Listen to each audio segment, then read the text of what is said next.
Good evening, everyone.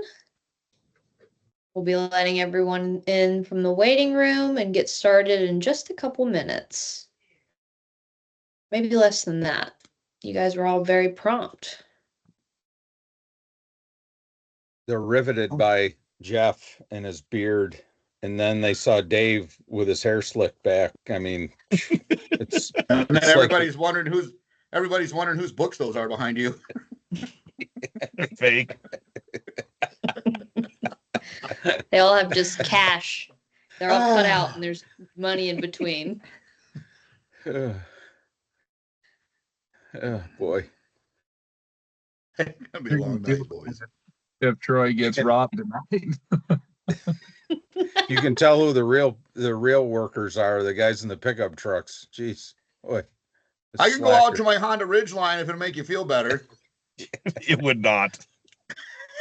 I can't really go out. We're almost having snow and it's raining really hard and it's like 45 degrees. So Unbelievable. Yeah. Well, it looks like we have admitted everyone in the waiting room, so we can go ahead and get started. I would just like to start off by thanking everyone for spending time with us tonight and for what's sure to be an insightful conversation. I'm really excited about all four guests that we have tonight. And this is just going to be kind of an open, we have some prepared questions and just hearing some stories from folks from really kind of all across the country. So to get us kicked off, I'm going to ask the first question, which is, who are you? And Ryan, you want to get us kicked off? Good evening. Glad to have everybody on. I'm Ryan Sexson. My family and I lease a small operation in the Nebraska Sandhills, kind of north central Nebraska.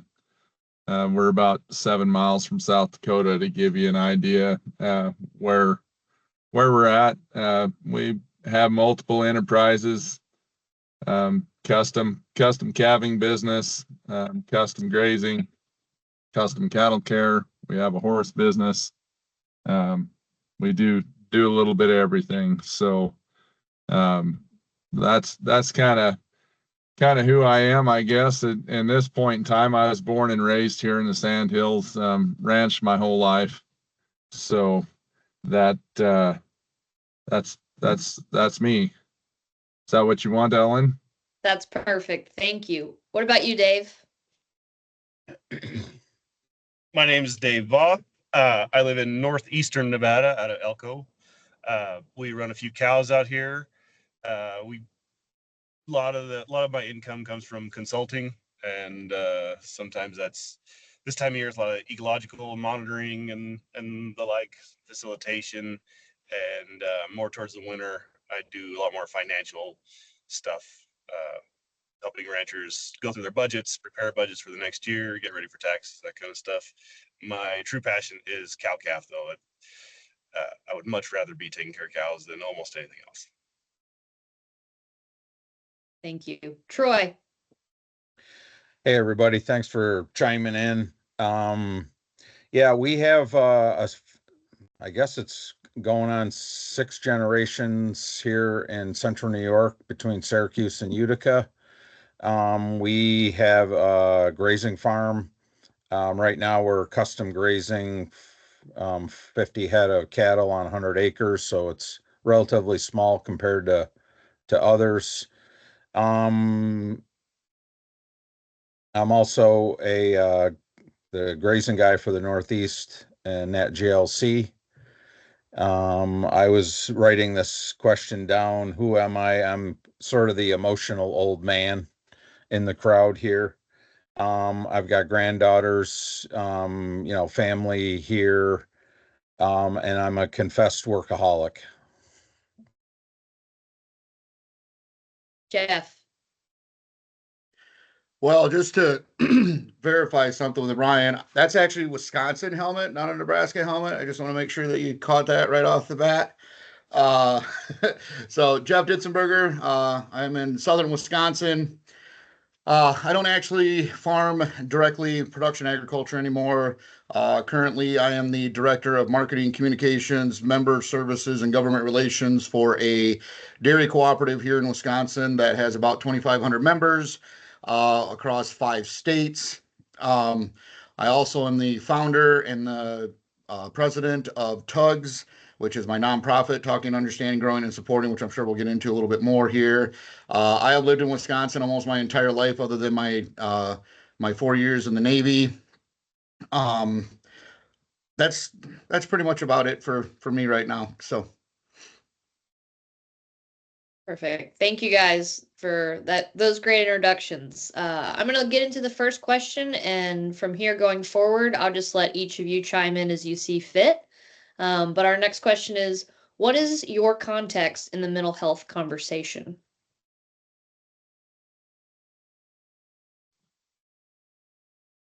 Want me to lead off?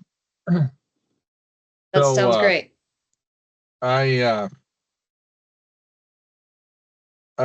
I've thought about this question a lot and tried to figure out how to answer it as quickly as possible. And so where my conversation started probably actually was in at the grazing conference in Myrtle Beach. That's the first time I probably actually spoke on mental health. My story begins from childhood, I suppose. I grew up on a ranch in a fairly rough environment, to be pretty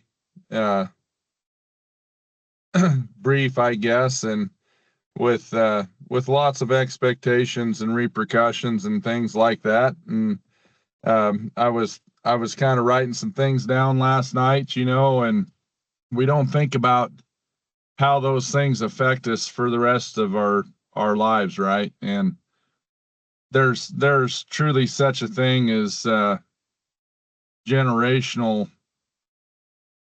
curses, if you want to call them that, or learned behavior, trying to break cycles and things like that. So, by nature, I'm a pretty good butt chewer.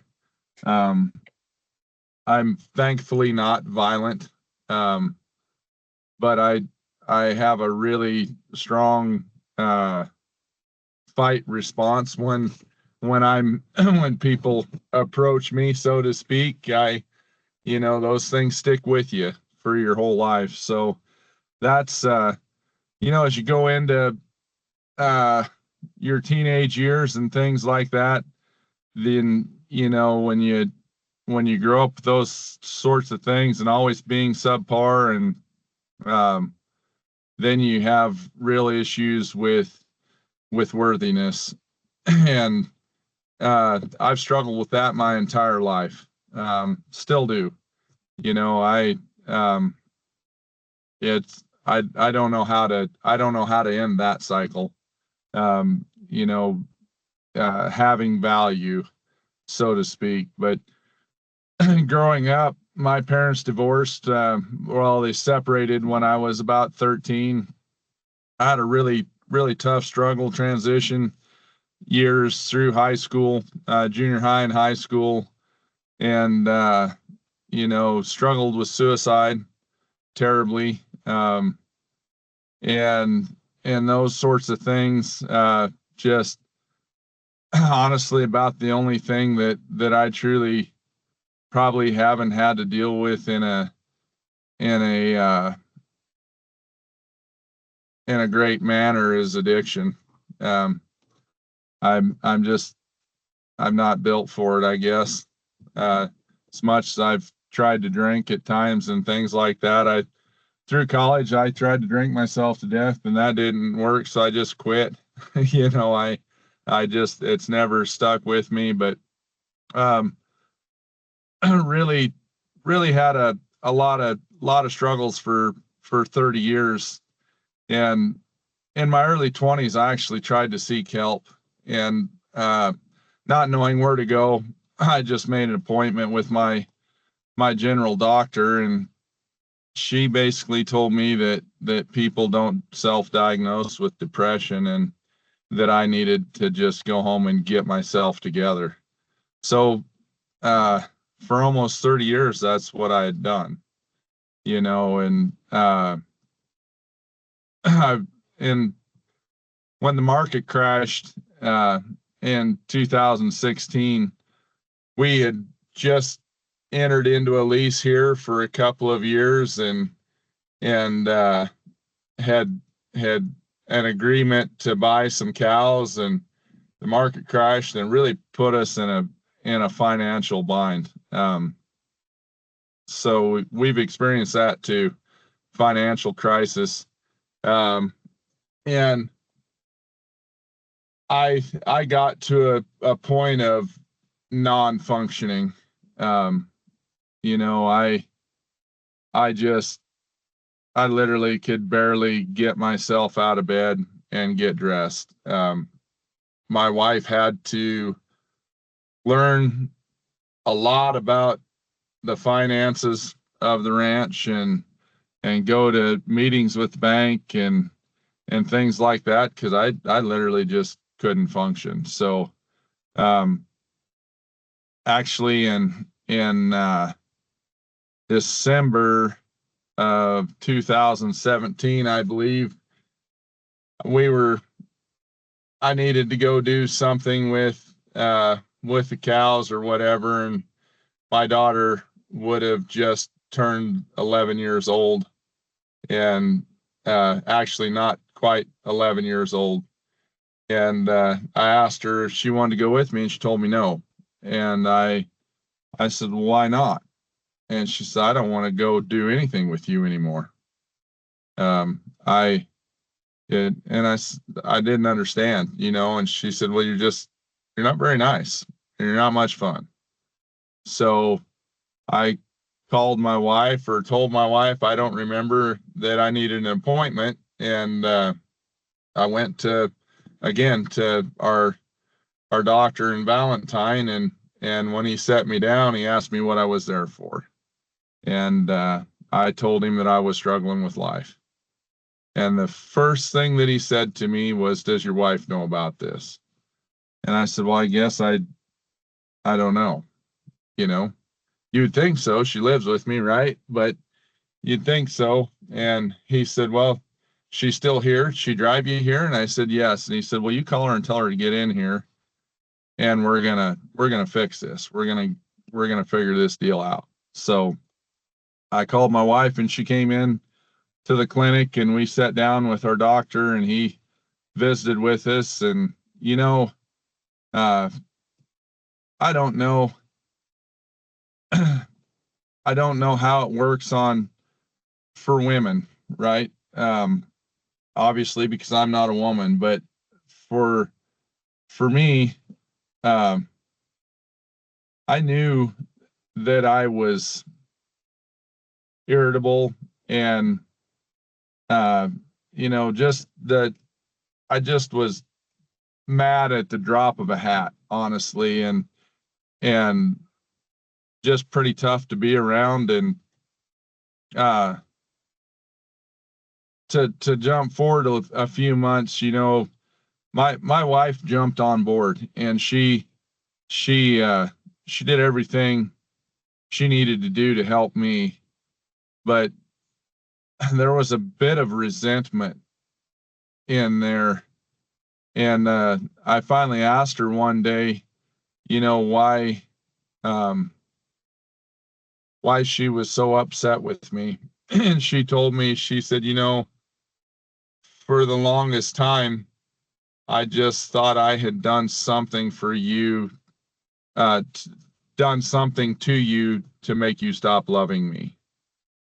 That hit pretty hard. I'd become so miserable, and I wasn't violent, but just the verbal side of it, or just the breakdown of my family. I mean, I'd completely tore my family apart, and that was that's really tough. So a large part of our journey was my wife holding me accountable.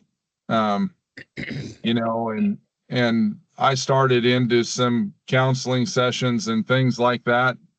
Probably, you know, the biggest turning point for me is the day that I went into the clinic. They started a ketamine regimen for me, and if you don't know what ketamine is at that time, I don't even know today if it's still experimental or not, but they use ketamine for severe PTSD cases a lot with our troops, and it's a racehorse sedative basically. Um, uh, it resets your brain. You know, so we were working cattle the next day actually after that. Sorry for jumping around so much, but we were working cattle the next day after that, and when I woke up, I felt absolutely ridiculous. To that point, I'd been sleeping about 20 minutes a night, and you know, sleep deprivation's evil. I don't know how else to put it, but it's terrible. And so I'd been sleeping about 20 minutes, and after that shot of ketamine, I slept for 14 hours and never even woke up to go to the bathroom. I mean, I hadn't slept that long in years. And when I woke up the next morning, I woke up with this cheesy smile on my face, and I knew it. I could feel it, but I couldn't stop it. To be honest, I can never in my life remember waking up feeling that good. And we were working cattle, and my sister-in-law asked my wife what happened. You know, like, what happened to Ryan? And she's like, well, he went in for this shot yesterday. And she's like, holy smokes, wow.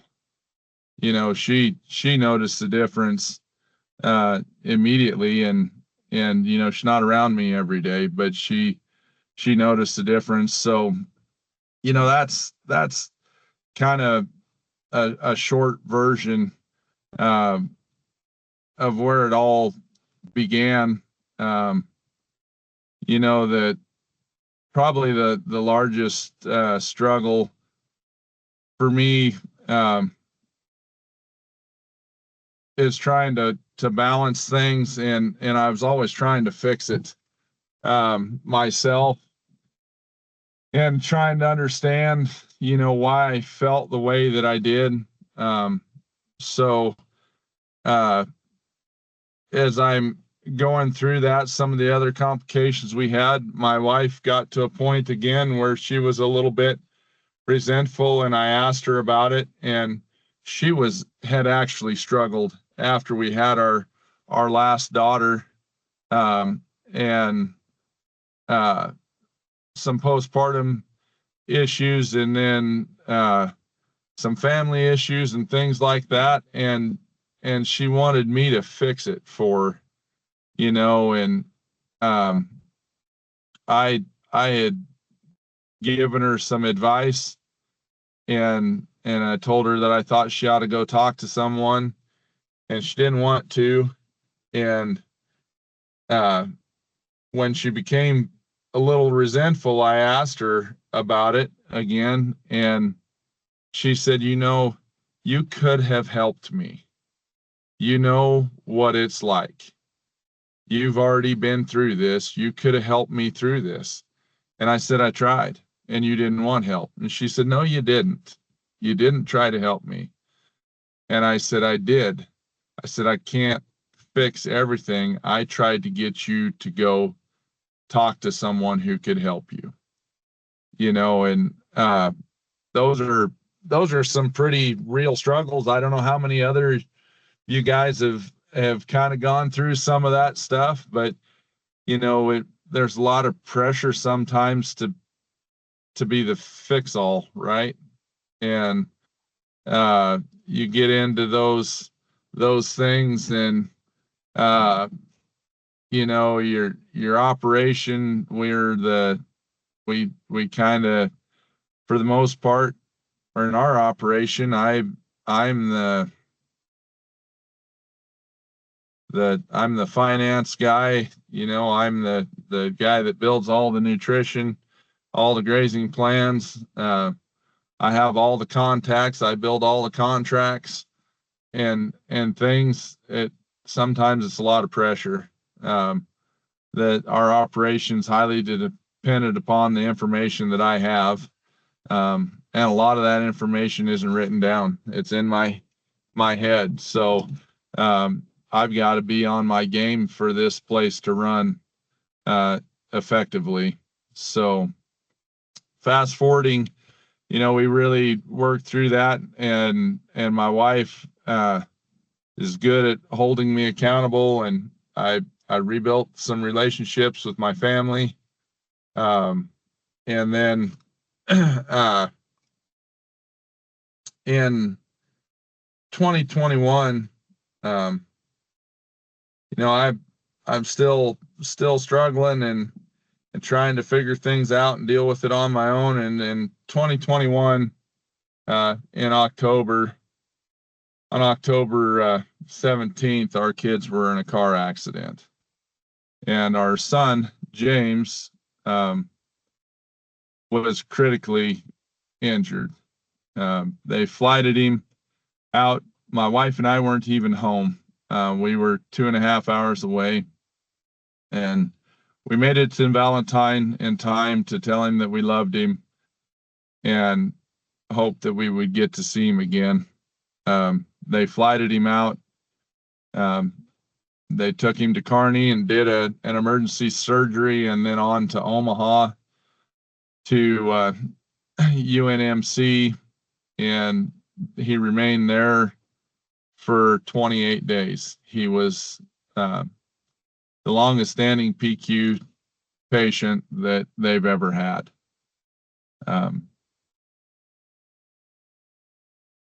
He had made a full recovery, and at about day, I don't even know, 18 or somewhere in there, 20, he had an aneurysm, and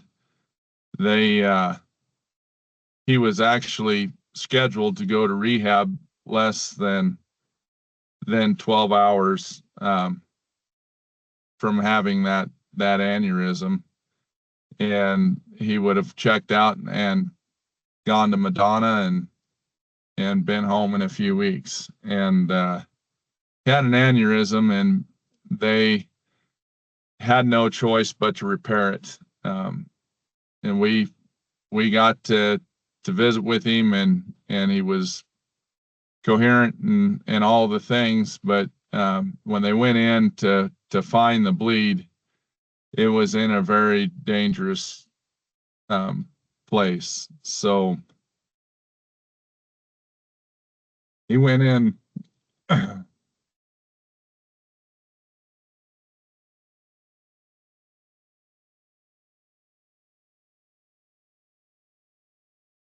He went in for surgery, and I told him that I loved him and was having a hard time. And he asked me what I was sad for. And I told him I was worried for him. And he said, "I don't know why, Dad." He says, "I'm not going to die." And that surgery was extremely dangerous. He never woke up. They induced him into a coma, and 5 days later he had a major stroke, and we lost him.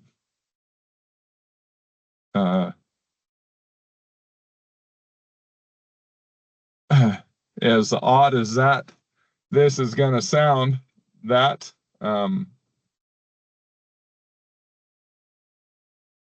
has been a major turning point in my life. I've I struggled so long to try to figure out how to deal with all these emotions and all the things. And when you're faced with a situation like that you have absolutely zero control over, it really tests your faith. And for me, and I think a lot of people, the key to dealing with whether it be depression, anxiety, addiction, a lot of those things is faith. And at that point, I learned that I had to leave it to God and let him take it. And our son had a very strong faith, and that's extremely comforting for us. But you know, I can tell you that after spending 30 years with a whole lot of hopelessness in my life, even though I had faith, I still experienced a whole lot of hopelessness. In the last 3.5 years, I haven't had a hopeless day. I'd trade it in a minute to have him back. But he took it with him. You know, he taught me something extremely valuable. And I don't know how you can reiterate the importance of that faith.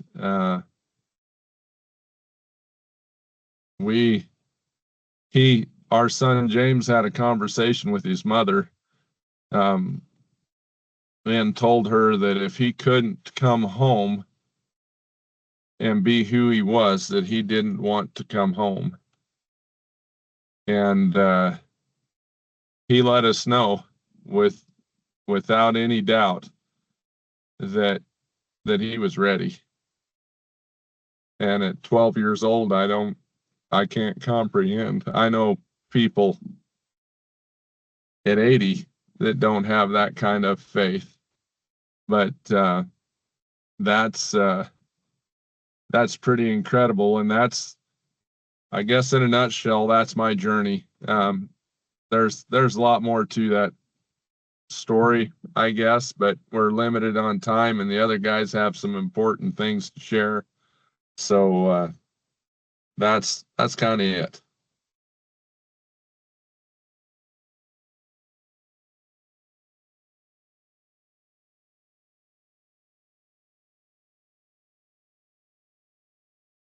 Thank you so much for sharing, Ryan. Dave, Jeff, Troy, I'll let you guys decide who wants to share next. Rock, paper, scissors, Troy? You're still on mute, which is great. I'll go ahead and go. So my journey kind of sounds like I might have had the same childhood as Ryan. To be perfectly honest, my first suicidal ideation was at age 7, when I wanted to throw myself out in front of the moving traffic that was going by our farm every day before school, to get away from what was going on at home. Got through high school, went in the service, found out that the military is not really a whole lot nicer than my dad was at that point. But I also know that at 17 and a half years old, when I raised my right hand and solemnly defend this great nation against all enemies, foreign and domestic, I also didn't expect to end up in a conflict. And then Desert Storm broke out, and they shipped us over there. The ship that I was on, the front half of it was diesel fuel, the back half of it was jet fuel, and everything else in between is ammunition. And I happened to kind of notice that we didn't have real good armament ourselves. As a matter of fact, it looked like we had two either R2D2 units or trash cans with a couple of Gatling guns out of the front of them. And I can remember when they did the qualifications, the testing before we went over the Gulf, they flew this great big orange balloon, and I mean big, like it was huge. And you would see the Sea Whiz, the closed-in weapon system that would track it, and then you hear the and it was supposed to fall out of the sky, and it never did. And apparently they graded on the curve because they sent us over to Iraq anyways. So there was, there I was, got married at 18. Left her at home after we spent the first 31 days of our marriage together, and then never saw each other for a year after that. Got out of the service, came back, was having some troubles, and of course, back in the early 90s, we didn't talk about PTS, we didn't talk about bipolarism, we didn't talk about feelings, for crying out loud. And I remember telling some of my friends and coworkers and stuff, I'm like, man, I'm just not feeling good today. And they're like, suck it up, Buttercup. And so I did, kept it to myself. And then got work on a dairy farm, but I also worked for a wastewater treatment plant. And it was really good because it was 7 days on at the plant, 7 days off. So it gave me a lot of time to be on the farm and stuff. And anyways, the house that we had came with the farm. That was part of the wage. And one day it was raining and my wife was at work. So I decided to be a good doting husband and start putting things away, because I've lived in the house I'm in now for like 2 years and I still have boxes that are not empty yet. I'm sure that any of you out there that have moved, you know what that's like. And so anyways, I picked the first box that I picked, and in there was my wife's diary. Now, I don't know if there's anybody on here under the age of like 40, but a diary is where we used to keep all of our secrets. It was like a little book we wrote in it and stuff. I believe they call it Facebook now, not 100% sure, but I read in there and found, and of course, I had this grand vision of like, oh, she's going to see how awesome I am and how, she made such a great choice, marrying me and stuff. And found out she had been cheating on me 6 weeks after we got married. And so that was the first kick in the teeth. And then later on, was when I started planning for my suicide, and got pretty heavy into a few new friends, Jack, Jose, and the captain. I was drinking at breakfast, was drinking at lunch, was drinking at supper, was doing anything to kill the pain. And my friends that know me, they always laugh when I tell this part, because I planned my suicide for 6 weeks, and I mean, I'm not a planner. I'm not good at planning my own stuff. Like, I had a business for about, I don't know, 10, 12 years of doing wedding planning, but it's always easier to plan everybody else's. Plus, I planned 3 of my own, another entirely different story for a different night. But had a birthday party for my mom, went off without a hitch. I had been going to friends telling them, hey, here's my guns, here's my toy tractor collection, all the things that I had valued. Nobody caught on to it. Wrote a very elaborate note. Something else that I'm not very fond of is writing things down. I'm kind of like Ryan. This thing there's so much knowledge in here, I can't put it on paper. But wrote my note and stuck it in my pocket. And after I dropped my wife off that night, went in an old abandoned house and lit it on fire, which was how I was going to end my life. I'm hoping some of you out there are kind of laughing at the irony that, paper and flames don't mix real well. I'm not an expert at this thing. So, but then got a call the next morning from a detective by the name of Sergeant Pepper, not the band. And he said, hey, we need you to come in. Got a couple questions for you. For the younger generation that's out there listening, also, that was a band that was real popular for us older folks in this space right now. And anyways, he said, well, we think you had something to do with that fire last night. And he goes, I'm going to give you 2 choices. He said, you can either go to the psych unit or you can go to jail. And while I didn't want the stigma of admitting that I had tried to end my life, I also didn't want the stigma of going to jail. So I made the decision to go to the mental institution, which, by the way, ladies and gentlemen, was one of the best decisions I've ever made in my life. They're one of those places where they listen and they don't judge. We had a guy in there that every night after supper, became a chicken, and then for the next hour we had Old McDonald's farm. I mean, somebody was a cow, somebody was a beef cat. Like it was just like it's just there was something that was liberating about that. Anyways, got out, got charged with felony arson, did 9 months in jail, 5 years probation, paid $10,000 in fines, or $10,000 to the insurance company for the house that I lit on fire, which oddly enough we saved on the fire department. I was actually on the volunteer fire department at the time. Property value went up, but yet I still had to pay them. I don't understand how that all works out, but never told anybody that I tried to end my life. I was less concerned about the stigma of having a felony on my record as a firefighter and a veteran than I was of having the stigma of admitting that I tried to end my life.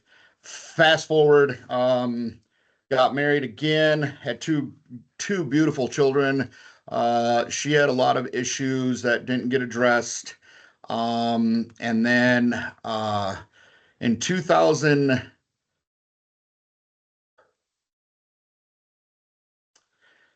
in 2014, I buried one of my very, very, very best friends. Never saw it coming. Missed every sign known to man.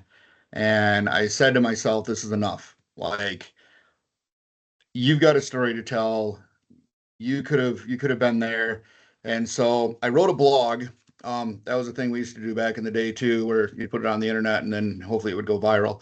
And it did. And I was actually I wrote about men, depression, men, farmers, veterans, and depression. And I wrote it for the Wisconsin Farm Bureau Federation. They didn't want to print it. I'm like, look, you know what? If you're not going to print it, if we're not going to address this, if we're going to keep losing friends and members and neighbors and farmers, then I'm done being a member. They printed it. It went viral. A few weeks later, I got asked to be the keynote at an event called Madison-Dane County's Safe Communities Guys Night Out, and I'm like, woo, pizza, beer, no ladies. We can all like walk around with our throw our socks wherever we want, and we can belch and we can talk, bigger than we really are. And so anyways, on the way up there, I had written my speech, and I'm not, like I said, I don't like writing speeches. I like doing things from the cuff. And my buddy Scott was with me, and I was hungry, and I said, can we stop to eat? And he made the choice of going to McDonald's, which I'm like, why do you hate me? And so had a bite of my burger, looked at my speech, threw them both away. And they're like, wasn't that your speech? And I go, yeah. And I go, what are you going to talk about? I said, I don't know. And we got there, and they introduced me and talked real briefly about my military career. And suddenly it dawned on me. So the huge ship that I was on, second largest displacement ship next to an aircraft carrier, needed a tugboat in order to get it into port. Or if it was like one of them red tractors and broke down the middle of the ocean, had to pull me back in. I sold red, I sold green, I sold blue. I can use whichever one, depends on what crowd I'm in. But anyways, and I was saying how the ship would shut down super quiet to go into port. And then you could feel yourself being pushed, and then you'd feel yourself bump against the pier, and there would be this magical voice that came across this magical box that said, you're safe at port. If you don't have to work, go see your families. You got to work. Child's at 6. And I'm like, why can't life be like that? So on the way home, then I said to my buddy Scott, I'm like, dude, like, I want to start a nonprofit. And he's like, you already farm. And I was like, no, I want something with less regulation. And as you can see, I used to have a lot more hair. It used to be a different color than this. Also, not necessarily the truth, but laid awake that night and came up with the nonprofit Tugs, talking, understanding, growing, and supporting, because even big ships need little ships sometimes. And it's basically my nonprofit. I expected it to be a little community event. And since then, it has grown exponentially. HBO Vice News has been out. I have talked to farmers literally from all over the world. I'm in a full-length documentary that just got a television Emmy on top of other multiple awards. I'm now going across the country, speaking quite a bit, doing stuff like this. But the biggest goal that I have with my nonprofit is to get, and we're not exclusive, or we're not inclusive. I mean, everybody can be part of it. My part of it is to talk about men, farmers, and veterans, because I've been all three of those. And basically it's to find that person that you can talk to that isn't going to blow smoke, that isn't going to negate your feelings, that isn't going to be biased. They're going to be there for you in those times of needs. And real quick, the way that it works is like with my buddy Scott. I text him one day and I said, God, I hate my lunch today. And so he calls me and he's like, what's wrong with your lunch? And I'm like, it's leftovers again. He goes, you love leftovers. I go, not 2 days in a row. And he goes, well, who makes your lunch? I go, my wife does. He's like, maybe you should make your own lunch. And I was like, we're done talking. So not what I wanted to hear, but what I needed to hear. But when the guy that I farmed with for many, many years had his first brain tumor and they were rushing him to the emergency room, we didn't know what was going on. Nobody could give us really any answers at the time. Didn't know if he was going to live or die. Called Scott and I literally was sobbing on the other end of the line. And all I could hear him say was, I'm here, dude. Like when you're ready to talk, I'm here. And that's where I've gotten into the mental health space. Got certified as a mental health coach, got certified as a QPR instructor, got certified as a peer specialist. The only way you can do that is if you have lived experience.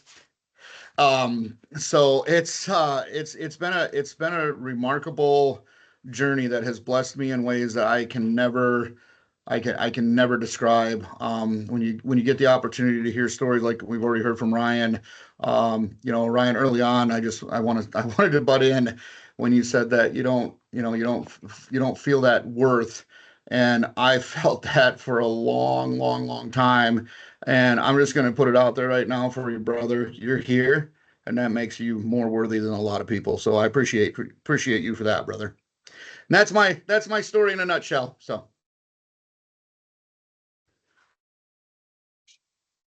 What do you I want to think? jump in before Troy. Okay, perfect. Yeah, I don't want to be the closer on this deal. Jeez. Just a little context. I am 43. I'm married. Been married for almost 20 years. So coming up on the better part of my life, I've been married, and it was, in fact, the better part of my life.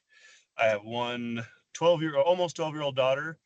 We just have the one, and she is. We're very close. She's so special to me. I did not have the experience that was just shared from Jeff and Ryan. I grew up in a great home, like just unbelievably loving. For a lot of time, it was just me and my mom, although we had extended family. It was a little small, but incredibly loving home. And I can't point to any one thing like, oh, that this event in my life kind of caused this spiral. But when I look back on my life with the information that I have now, I can see that at least from teenage years, I was struggling with depression. That's what it was. But the people I looked up to, there wasn't always a dad around. I had a very loving stepdad, but it just logistically wasn't always around. The men I looked up to were tough. They would not close enough that they'd ever cry in front of me. I don't know, who knows if they ever cried or showed any kind of emotion except for anger. That seems to be a theme I hear with a lot of men. The only emotion they know is anger, and that's okay to show for some reason, but any of the other ones are not. And that had a kind of lived my life that way. Those men I looked up to, that's how they acted, and I wanted to be like them. I'm first generation in agriculture, so I was soaking up everything, learning. I was genuinely called to this by about the third grade. I knew this is what I wanted to do from out of nowhere. So I was always learning from these guys who were so cool. And I wish I'd learned a few other things besides the cow part and that had no idea how to deal with emotions unless it was anger. And like Ryan was saying, I was not violent, but boy, it would not take much to get me pretty angry, especially about myself. Like if I mess something up, I would throw tools. I would not be my best self. I wasn't violent, but I sure looked like a violent person when I was angry like that. From a pretty early age, one of the things I found an outlet was through alcohol. I'd say from about 15, you could consider me a pretty heavy drinker by most people's standards. And I was about as big as I am now, so I could drink quite a bit. And that behavior is applauded and welcomed. You can put them away, drink a case of beer a day. That's great. and and I was really good at it, so I continued to do it. And one thing alcohol does, alcohol is my drug of choice, but it's very good for a short time at taking away any kind of discomfort or pain.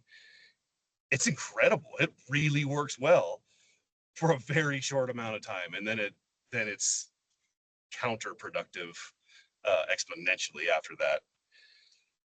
So most of my life I would have been dealing with any kind of disruption with alcohol, and for some clarification, it's not just the bad times that I would have to use alcohol to get through. I didn't know how to process anything. Like good times were met with alcohol too, because also didn't know how to be joyful and happy.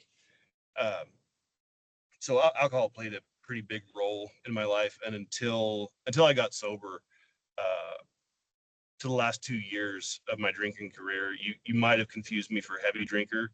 I was an alcoholic for sure, but those last 2 years, I went pro. Like I was in it to win it on booze. Like, you don't stop something until the pain is worse than the pain of stopping, and it finally got to that point. I want to back up a little bit just on the mental health. Having kind of looking back and knowing that I was dealing with depression from a pretty early age, just powered through it, white knuckled it, and people around me, they're the ones who suffered for it. It reached a critical stage about 10 years ago, to the point where my wife suggested I at least go talk to my MD, and I did. And although I wasn't met with the same tone that Ryan was talking about, it was kind of my doctor told me I was just sad about something and hadn't gotten over it yet. And like, there's not one thing that I can point to and say I'm sad. Like, I'm just kind of miserable. Like I don't get it. So I talked to him about getting on some medication. Probably right before I decided to talk to my MD, I was spiraling. Like I could feel things, just the squirrels in my head were just racing, and I had the wherewithal to sit down and write what I was thinking during this. Like I could tell, like, you're about to spiral. Get it down on paper. So I started writing, and I just 10 minutes just wrote. And I went back to that page later, kind of when things calmed down, and read the things that I wrote to myself were things I would never say to somebody else. Like just atrocious, talk about worth. Like I forget about other people. I just didn't think I was worth anything to myself. And that's what sent me to the doctor to finally ask. And, I went to the doctor. I made up some reason. I can't remember what it was, but I did not want to make an appointment with a doctor to talk about depression, because that would have been embarrassing. I talked to him about anything else, and he said, "Oh, by the way, I'm feeling kind of down, just a little funky sometimes." And then he teased it out of me what's going on, and he suggested I try some medication. I tried it, and he suggested a very low dose to start, and it took less than 2 weeks to take an effect. And I remember thinking, once it had started to take effect, like, is this what you people, is this what your lives are like all the time?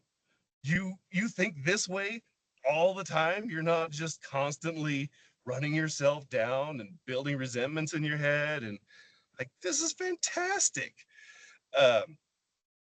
Meanwhile, I was still drinking pretty heavily, which I don't suggest mixing your medication with booze.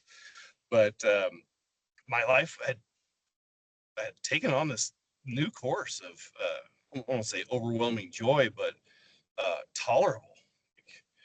I was just so impressed with how I could handle things now, and the medication really worked. And I didn't want to be a person who was on medication, and I didn't want anybody to find out that this was going on. I would get my bottle and I would peel the paper off so nobody saw what it was I was taking. I'd rather they thought I was taking erectile dysfunction pills than depression pills. Because that would be embarrassing. Uh, so went on for 10 years or whatever with that newfound hope, and had a really stressful job towards the end of my drinking career. That's when I went pro, and just one night it was clear that I was an alcoholic, and could not do this on my own, or I couldn't keep going like this with alcohol. It was causing way more harm to everything in my life than it was helping. And there's lots of fun times drinking. Don't get me wrong. It's not like I was in the gutter every night and people are like, drinking can be incredibly fun, but not for me anymore. It just can't be a part of my life anymore because it drags me down. And once I start, I have no idea when I will stop. So that was a big one for me.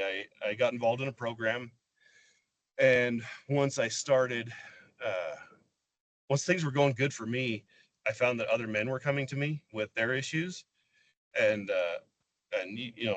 the question was, what's your role in mental health? I'm not a doctor, a psychiatrist, anything like that. My role is I'm hoping that there's some more resources out there, because when I needed help, I didn't know where to find it. You could find it, I'm sure Oprah had something, but you couldn't find it among men, manly men who understand these things, who understand your life. So the more engaged I got in that program, men just started talking to me, telling me their stories, and I couldn't believe how much suicide was a part of their stories. Obviously, they were still alive when I was talking to them, so it hadn't culminated, but it just blew my mind how many men that whose lives I was envious of were ready to throw it away. It just blew my mind that people would do that. Suicide has never really been a part of my story. I never, not that I'm better. It just wasn't part of my story. I certainly, there was times in my life where I probably took more risks than were necessary, especially when alcohol's involved. And I wouldn't call it suicidal necessarily, but if an accident happened, it happened. I wasn't going to worry about it. So that's where we are today. I'm just really upset that there's so much stigma around this. Had there not been so much stigma, man, the last 20 years of my life could have been so much better. I didn't have to lose it all. I talked to a lot of guys in my program. They say I have a high bottom. Like, I didn't have to reach gutter level to turn it around, but it was on its way for sure. And just because I wasn't in jail, I didn't get a divorce, no DUIs, I was pretty blessed.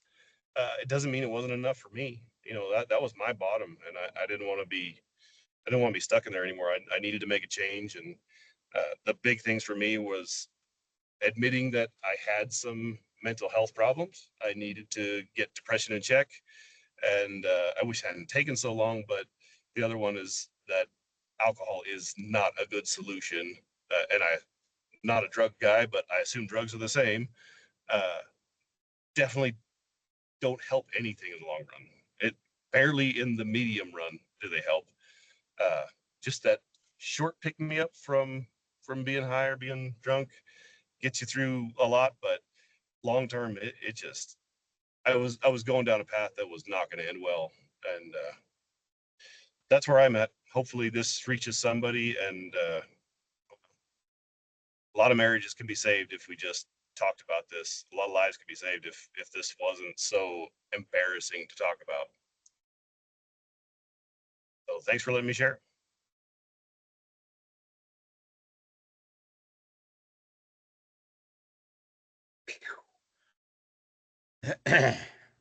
Thanks, guys. I'm going to use the comparing each other's problems stigma. My problems are not like, they're nowhere near your problems. We use that a lot. Um, I wrote a few things down to basically trigger um, my conversation in this, or I've been a workaholic for so long that I never really looked up until um, I started working a conservation district. Um, and in those days where milk prices were really low, and I come from a farm background. I'm a farmer by day, farmer, and then I go to work working with farmers. I started getting things across the table. Apparently, I was easy to talk to because they knew who I was. Um, and I was an ear. And on several occasions, I sat across from farmers wanted to take a gun and end it, and I had to basically talk them off the ledge. And I definitely was ill-equipped to. Well, I mean, I listened more, and I talked, but I was kind of ill-equipped to take that on. But those are experiences in this mental health conversation that um, changed my perspective, changed my life. Um, and then for whatever reason, I got on a podcast with John Suskovich where he was burning out. We had been friends for a little bit. He's a young farmer. He shouldn't be burning out. And so we went through a burnout phase, and we identified burnout, what it looks like. Somewhere in there, I went on a family vacation, and my granddaughters were downstairs, and they said, "Where's Pop Pop?" And they said, "Well, he's upstairs sleeping." Well, I never woke up. I slept for 3 to 4 days, only to get a little bit of food, and I basically missed the vacation. So, that was a big trigger of finding work-life balance. Everyone talks about it. I wasn't a great practitioner.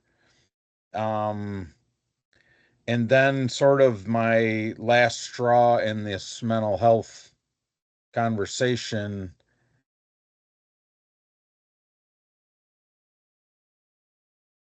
well, maybe two things.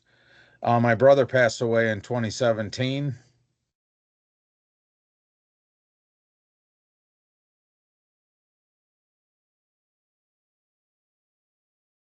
I just can't get over the grief.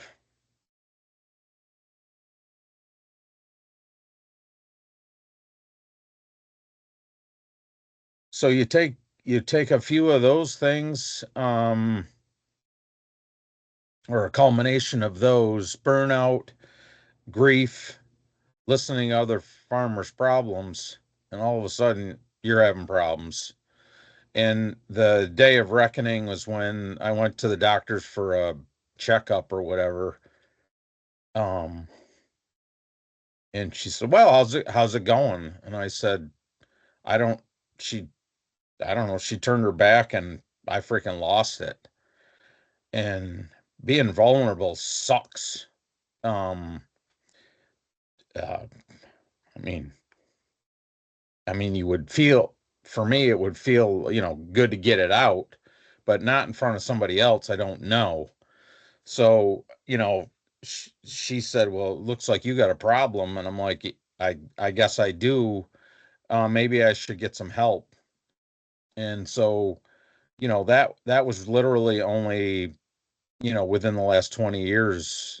This grief was in 2017. So it's been 8 years of this struggle of finding, finding those days. And again, I'm not comparing my struggles. Well, I am sort of.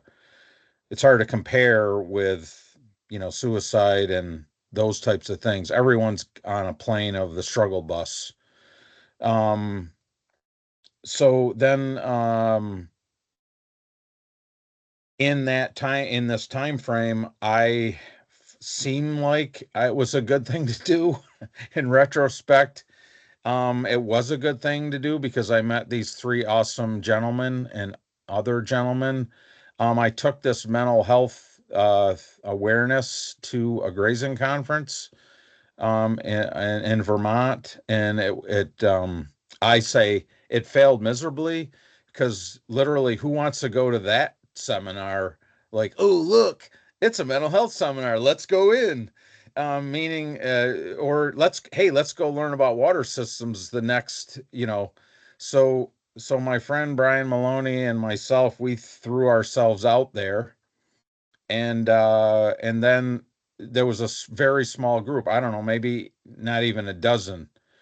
But in retrospect, when I looked at those faces, everyone was on a different journey. So we talked about burnout. We talked about grief. We basically had a little counseling session, and the people that are in the room, I mean, I could name them. They all teared up because they were going through something. I mean, I didn't say, "So, why are you crying? Come on, let's hear it." No, but you knew they were on a journey, and so after that meeting, it was tough. The lady that Jake, who works with UVM and mental health, she said that was the best thing the grazing conference has ever put on, because people came up to her and said how much it helped. So if we help one farmer, one veteran, one person in this conversation, it's totally worth our time. Um, and so then I've worked in media for 20 years, and so my vetting process to get pain out is writing. And part of that writing is writing about people's struggles, because people tell me, people tell me their struggles. They share stuff on off the record. The thing that is in my mental health journey here is in taking pain away from others. So that trying to find that empathy, taking that in, is hard when you're already on the struggle bus yourself. But I still think that vulnerability is needed in this space. And again, we don't have to talk about it in a huge forum, but our farming folks are going through a lot, and they're not going to talk about it. And there are places that aren't safe. And what I don't enjoy about this, um, is folks are saying, well, just get more efficient. Um, and I push back because it's really about price. Farmers keep doing stuff because they want to farm. And even if you give them a low price, they still want to farm. And experts or whatever, they basically codify, well, they're probably inefficient. They're probably not the best farmer. They're probably this, that, or the other thing. And I am just screaming, no, it's really about the pricing. It's about the recognition that we're not getting enough to pay our bills. We're not getting enough to pay our insurance. Um, and where do we go with this conversation? We try to go within. So the other part of this journey that I'm on is the people that have helped me the most are right in front of you. And the people that I write about are right in the article. And this afternoon before I came on, we call it tea time. So I had to meet with my grazing partner and his dad. Yes, we did pour a little Jim Beam, just one, because that's our tea.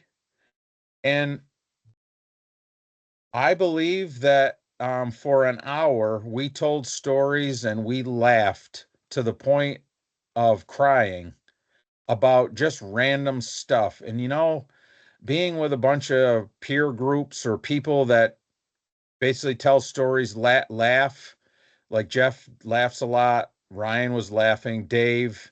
I mean, that is so comforting. That is so much therapy. And a lot of us that do that think it's great, and we want to share that more. We want to have these peer groups that we can. So I can't say enough how talking, laughing has helped me cope. I'm not over it. I'm a frequent crier, because I just can't. It's just in my innate nature as a grandfather, a father, a husband, and that is, it's so hard to show emotion, but I can't control it. And in some ways it's good, in some ways it's absolutely terrible. But I'm proud. I'm proud to keep talking about this, because talking is the only way to break this down and to create a safe space for others to talk. So that's what I got for that. Thanks. Thank you, Troy. Thank you all. I think we could stop the webinar right now and this be extremely impactful and a lot to think about. And just thank you for being open and vulnerable with all of us. We've got about 20 minutes left, and we've got a few other questions that we had gone through. So I'm going to ask one question each, and maybe let one or two of you just pipe in and answer based on which ones you'd prefer.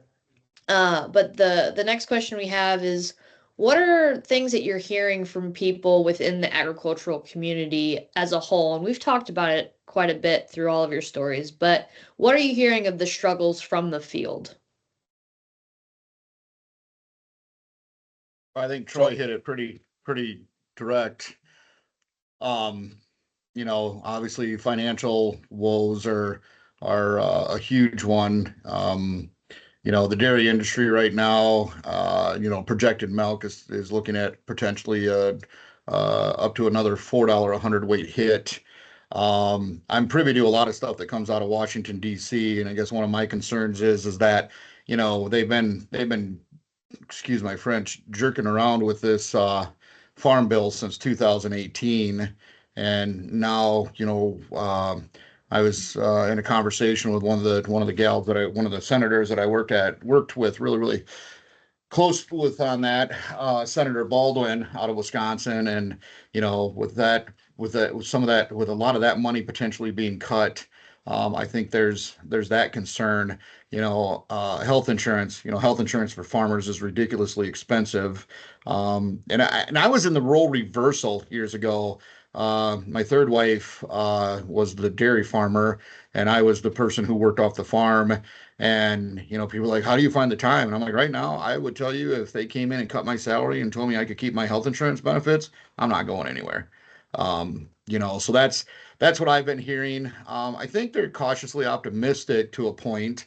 I mean, it's spring, so everybody's been in the field, putting the seeds in and stuff, and we're already seeing, some pretty good growth around here. But I would have to say, though, too, for me in Wisconsin, especially because I know the number of people that I do out of this area, there are being more open conversations in regards to mental health or mental wellness. Next week will be traveling to Roswell, New Mexico. And before Troy says anything about the aliens keeping me, I had the privilege of being the closing keynote speaker for American Ag Credit, which is one of the largest agricultural and lending institutions in the United States, who then proceeded to invest in a 20-minute mental health documentary and then proceeded to invest and having me come out and teach all.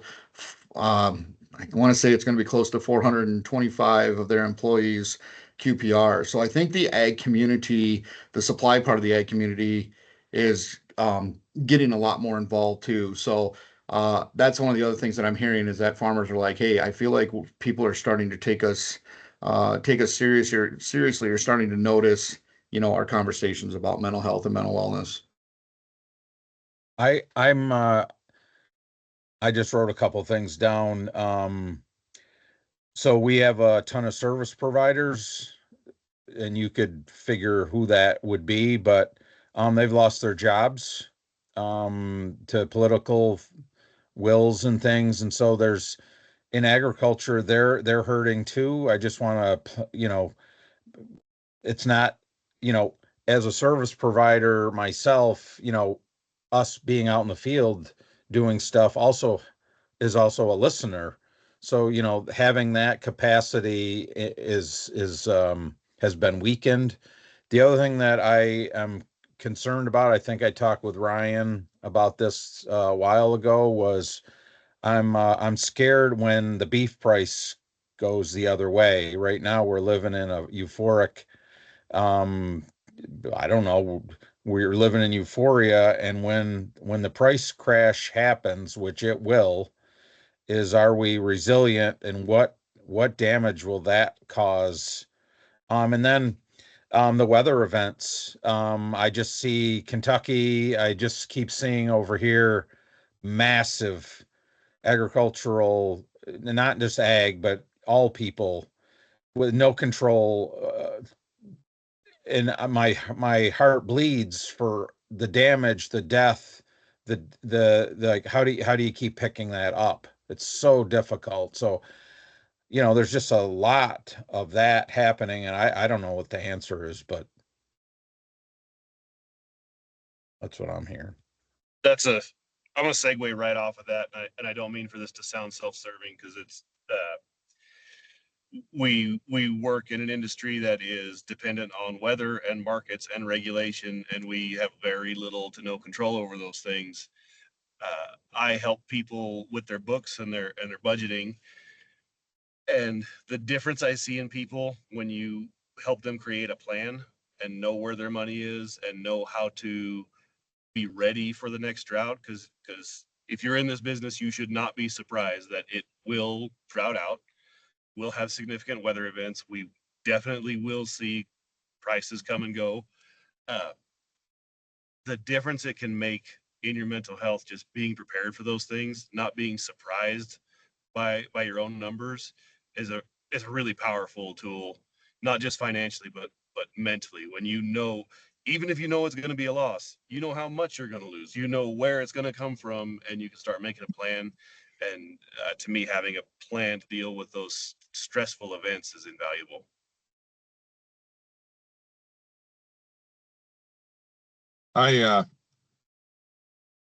This isn't new, and the conversation is, but I know somewhere in the area of 75 people that have taken their own lives or their families. If I didn't know them directly, someone, one point of contact in rural communities. I'm not 50 years old yet. That's a person and a half a year of my life. That's incredible. And I told someone that statistic one time, and they looked at me and they said, "There's no way. That's 1/10 of the population of the county that you grew up in." I said, "You want me to write the names down?" He said, "Oh, I believe you." But he says, "That's incredible." So rural America has been dealing with this for, I'll be honest with you. I know people from, that were in their 80s, they're down to 12 years old that have taken their own lives. It doesn't know any limits. Or where I'm going at with this is the things that you're talking about as far as cycles and and things. Here in the Sandhills, 2018-19, we saw 100-year rainfall. You couldn't go anywhere in the Sandhills because there was so much water. Millions and millions and millions of dollars of infrastructure had to be added just so that people could get to a highway. And then the December 22 blizzard hits, and we have 100-year snowfall record, 3 years later, and people can't get cattle fed, things like that. Weather, just life isn't controllable, right? Markets, all those things. We are somewhat in a euphoric, or whatever you want to call it, market. I know people in a record year that couldn't pay their bills. Inflation. I mean, if you're listening, you'll hear there's mom and pop feedlots that are closing their doors. Somebody had to roll over a note, and they sold record high calves. But I was completely oblivious until I was reading something, and inflation last year was like 11.5% or 11%. And I looked at that and I was like, yeah, our expenses were pretty high. So it seems really good, right?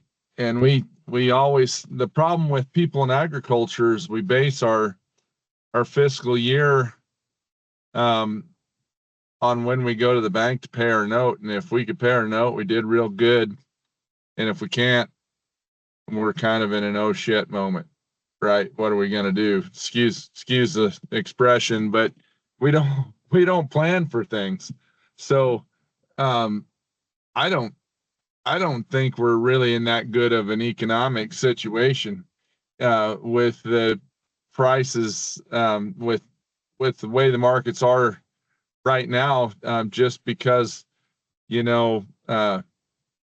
compare it to maybe 2014, the price of a vehicle is at least twice, if not 2.5 times what it was then. And we're not getting twice what we were for a steer calf from 2014. That's a rough situation. So there's a lot of people stressed right now in what we consider a really good market. So, I have people stop and visit with me all the time. I have people that I don't know call me and visit with me all the time. I'm glad to be accessible. How they find me, I don't know. I get messages. I'm glad to be that person.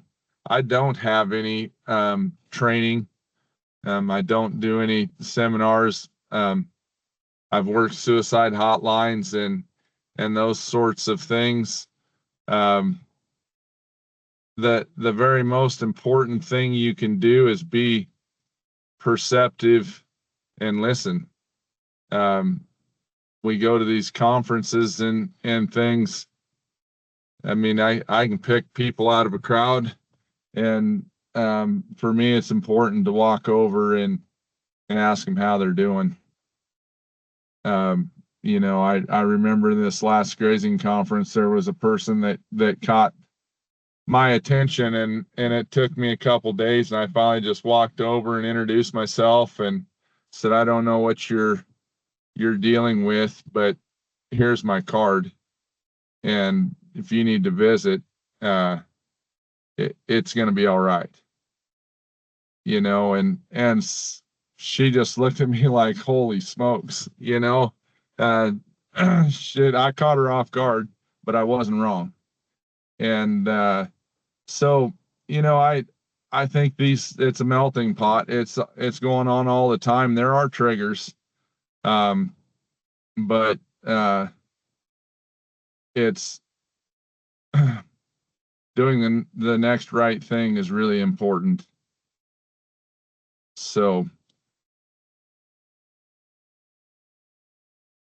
Ellen, I wanted, you know, when you're talking about, that's kind of from the field. Are we ready to go to struggles? I know or how to deal with them. Something that I really want to kind of reiterate to folks is, if you're really struggling and you don't know where to start, volunteer. There is something about giving of yourself that is good for the soul. And I'll guarantee you when you do it, there's some little kid or some old lady in a nursing home, or there's something that's going to feed your soul. Volunteer somewhere. And, you know, we think about volunteer being a leader of a youth group or going, you know, to coach your kids' baseball team. No, go visit with somebody in the nursing home. That's incredible. What an experience that is. And it's hard, but, you know, it's that simple and it'll feed your soul. I'm going to touch on this quick because I think Troy wanted me to, and then I'm going to leave it go. When people talk about struggles, I remember walking on the beach with my friend and she was really having a hard time, and she didn't know that we had lost James. And to put that into perspective, I spoke at that conference less than 2.5 weeks after his funeral. It was a rough trip, but it was important. And she had no idea that we'd lost James, and we've been friends for a long time, but she's not a social media person and things. And conference is kind of when we get together and have a meal and visit about how things are going. And I asked her how things were going for her, and she told me, she said, "Oh, Ryan," she says, I don't have anything important. You know, your struggles are so much worse than mine. Mine are irrelevant, right?" And I looked at her and I said, "That's not true." You know, and so long story short, she had gone through a bout of cancer with her husband during COVID, and she couldn't advocate for him. And it was a really super, super tough time, as a lot of you probably have experienced. But it was hard for me to make my point. And I finally just said to her, you know, I'm sad and it's hard. Mine are over. I'll find another one. I mean, something will get there, but I can deal. I know what's coming. I'm not having to wonder what's next or when the next appointment is or whatever. And I said, yeah, my grief is a really hard, but yours is real today. It's here today. And with that, my point is that, you know, no matter how insignificant you think it is, if it's something that makes you feel so terrible or so low, it's significant and it's worth talking about. And it's not a measuring contest. It's not a competition. If it's something that affects your productiveness or your your well-being, not just mental well-being, your well-being, it's worth having a conversation about. You know, I think that folks maybe misunderstand what grief is, and I could be wrong, but grief is the experience of a loss, I think, and that comes in all shapes and forms. You know, and that loss could be feeling like a failure, right? But you couldn't quite make it work, and it just stays with you. And or the loss of a person in your life, somebody significant. It could be a lot of things, but we all deal with those things, and we all deal with those things differently. Troy, I want to applaud you. Being vulnerable is nothing to be ashamed of. And, I've learned that's part of my journey, right? I've gotten to where I don't care. I've struggled enough. I don't care what somebody else thinks. I just fall apart. And I fall apart in the farm store. I fall apart at church. I fall apart wherever, National Grazing Conference. Someone always scoops me up. Somebody always picks me up. And so letting kind of wearing your heart on your sleeve, that's not a bad thing. We're not supposed to do those things as men, right? But that's being a leader. That's teaching your children that it's okay to care enough to show someone you hurt, or care enough about somebody else to hurt with them. And so I'm going to end with this. When you know somebody's really struggling and they're having a tough time, ask them how they're doing. And if they tell you they're doing really good, tell them not to lie to you. And if they tell you that they're well or things are going great, there's a chance that they might actually be, but it's the biggest cop out in the world to say, I'm good. I'm real good. Everybody says that. And I was always that happy child and always had a joke and a laugh, and people had no idea I struggled. So, and then when they fall apart, share their tears. You can't imagine how much it means when somebody just puts their hand on your shoulder. You don't have to have this elaborate word for them or some, something real earth-shattering to say. Sometimes there's nothing you can say. So put your hand on their shoulder, or give them a hug, or shake their hand, or just share their tears. And that's some of the best medicine in the world. Thank you. Thank you, Ryan. We're definitely going to run a little bit over, but I don't want to end before letting everyone be able to give some final remarks. Katie, I don't know if you had a question or just a comment, but I didn't want to overlook your hand being raised. If you wanted to add anything, and then we'll go into final remarks from the rest of our panelists.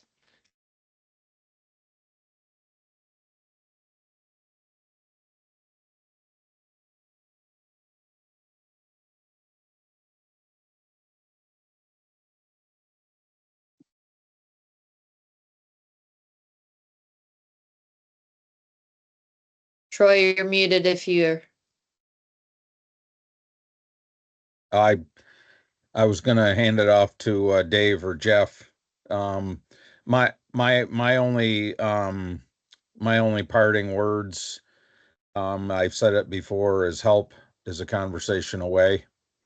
And my inspiration are these three young men, because it was Ryan that started, and then Dave just came out of nowhere and gave that hand on my shoulder. And then I learned Jeff's story, which is super inspirational, and all the good work he's doing. So look for inspiration and you'll find it.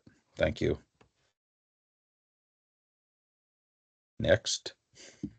I close every one of my keynotes and every one of my trainings and whatnot, pretty much every single the same way all the time. And there's two things. I'm going to make this very quick. There's two things that I want to put to this. One is impact. Like, you never know who you're going to have impact on. Words are powerful. And I met a guy years ago that I didn't know, and I know the other panelists are probably the same way. You walk into your local gas station or your or your supermarket or whatever, and it's, hey, how you doing? Hey, how you doing? How's it going? And there's the people out there like, oh, living the dream, or whatever. And this gentleman said to me, what do you care? And I said, well, I asked you. And he said, but do you really care? And I said, yeah, actually I do. And he said, well, if you really want to know, he says, I think my cat's dying. And I said, why do you think your cat's dying? And he says, well, I feed it and I give it water and it makes this god awful sound. And he tried to describe it. And I'm like, whoa, stop. Cat's got a hairball. And he goes, what are you, a veterinarian? I'm like, no, but I've had a lot of cats. And anyways, he said, what do I need to do? So I told him, get some remedy. And 6 weeks later, we were in the same Quick Trip. Quick Trip for us is a gas station church around here. In the Midwest. And anyway, 6 weeks later, I'm in there grabbing something, and a hand slams down next to me. And he says, I'm buying this man's meal. And I turned around, and here it was Cat Guy. And still don't know his name to this day. Never asked. Don't ask me why. But anyways, uh, he says, I'm buying this man's meal. And went outside and had a conversation. And he told me that, I was right. His cat had hairball. And I said, I'm super glad to hear this. I'm glad everything's okay. And he goes, no, what you don't understand, he says, is that I had just moved here a few weeks before I met you. I ran into you and to a job that didn't exist when I got here. They never told me I was cut. And I came from the East Coast to this little tank town of 10,000 people. And I let my inside voices deal with that little insult and said, and he says, I told myself that morning, he said, because I had no family, no friends. I thought I'd make some friends through work and stuff. He says, I told myself that morning when I met you, as I left my apartment, that if my cat died, I was going to die with my cat. And every single morning now, every single morning after I get over the initial shock of seeing this in the mirror, I ask myself, who's my cat guy? We meet so many people throughout the day, throughout our lives, that you don't know what they're going through. And a simple, kind word can make such a difference. But with that being said, in a world where you can be anything, be kind, but don't forget to be kind to yourself as well. Have a great night, folks.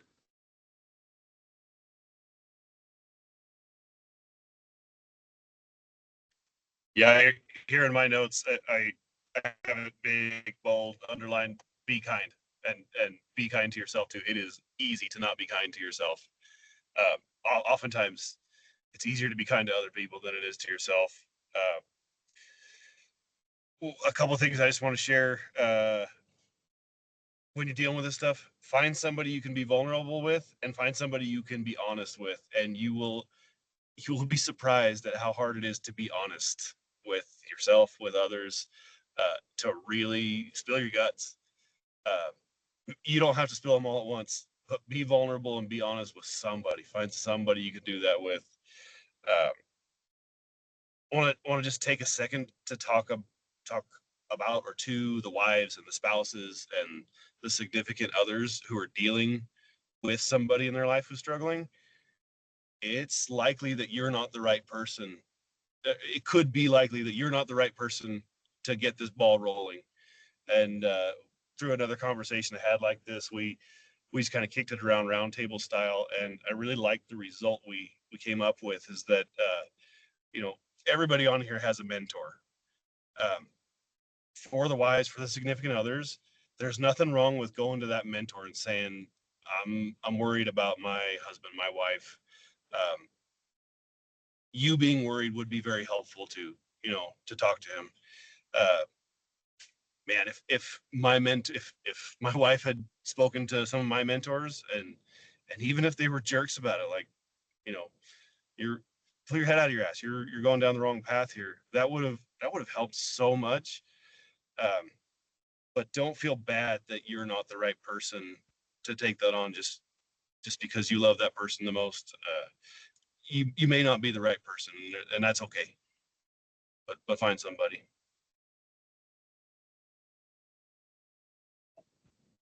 Well, I think I speak for everyone. I don't know if you've been keeping up with the chat, but this has been a really great conversation, and I would argue that there needs to be a part two. But thank you guys for being here tonight, for all of you joining in for the live. This is recorded and will be on our YouTube channel within the next day, as well as emailed out to you guys. So if you want to revisit it or share it with someone, I think there's a whole lot to take home.